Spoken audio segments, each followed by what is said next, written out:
you've got a defensive back in Trey Brown who's got a lot of swagger and moxie. You've got a defense that used to be defined by that.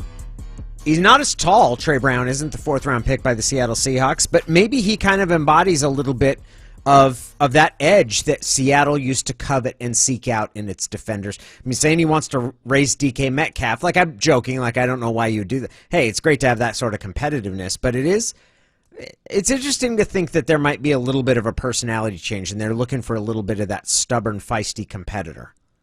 Over the weekend during our draft coverage that you could have heard all weekend long, including deep into the night on Friday, I remember asking both Michael Bumpus and Jake Heaps about if you're a player, a young player in your team, and you see what the Seahawks locker room used to be where you had all those dominant personalities, for a young player to come in and to be as strong as some of the guys used to be in terms of just being boisterous, just specifically one Richard Sherman, probably would have been difficult over the last couple of years, especially as those guys were there and young players are probably coming in and maybe looking up to them. There is a little bit of a void compared to that here. As far as I don't think that there's going to be someone who comes in and all of a sudden you hear Trey Brown talking and someone would step in and say, who are you?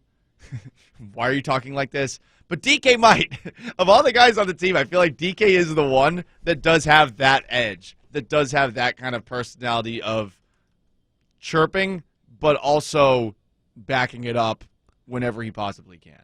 There was an issue in Seattle, and this would be probably right about the time of the Super Bowl appearances and coming off of those, where there was a feeling that the front office guys and the scouts had, and I think some of the coaches too, that too many guys were coming in here deferential and looking at it and saying like, oh, it's Cam Chancellor, it's Earl Thomas, and that they needed guys that were going to be headstrong of thinking, I'm going to be competing with Earl Thomas and Cam Chancellor rather than I'm going to be learning behind. That there was, those guys cast a big shadow. Yeah. Right?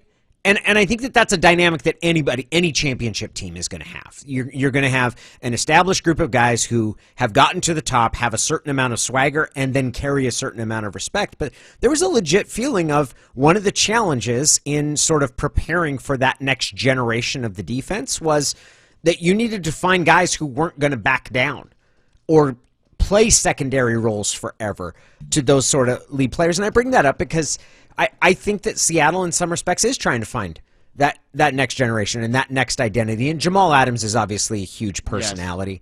Yes. But Trey Brown, and we played the clip last time, we'll play it again here. This is at his pro day. He's 5'9".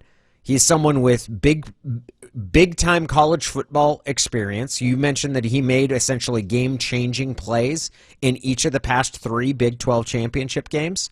Someone that's feisty. He doesn't have. He's not the prototype for Seattle's cornerback when it comes to the physical tools, but in terms of the mental approach, he sounds very similar to some guys they've had a lot of success with. Here he is at his pro day, asked about who he looked forward to or wanted to match up against. The receiver that I go against is definitely DK Metcalf. You know, they talk all about his physical traits. You know, how he's fast and he's just a beast. You know.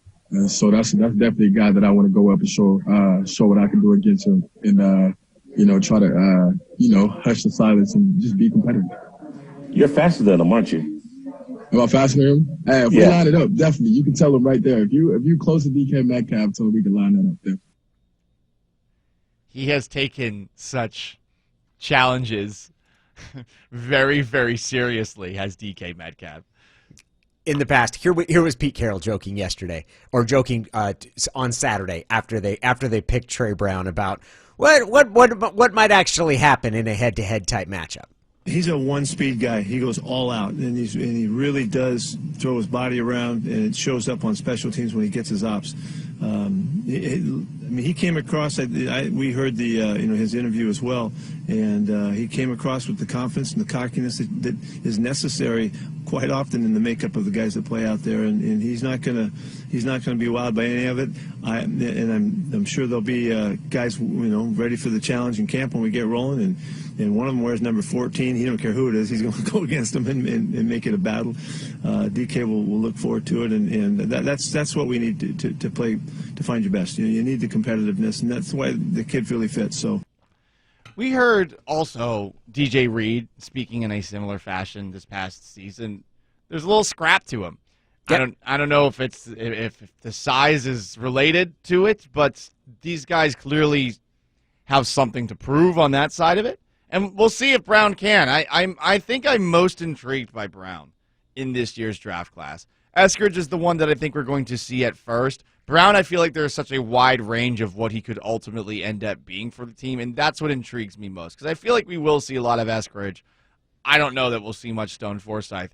In 2021, I have zero clue what range of Trey Brown we will end up seeing. I'm pumped for Eskridge. I'm excited about Trey Brown, too. I'm pumped for Eskridge.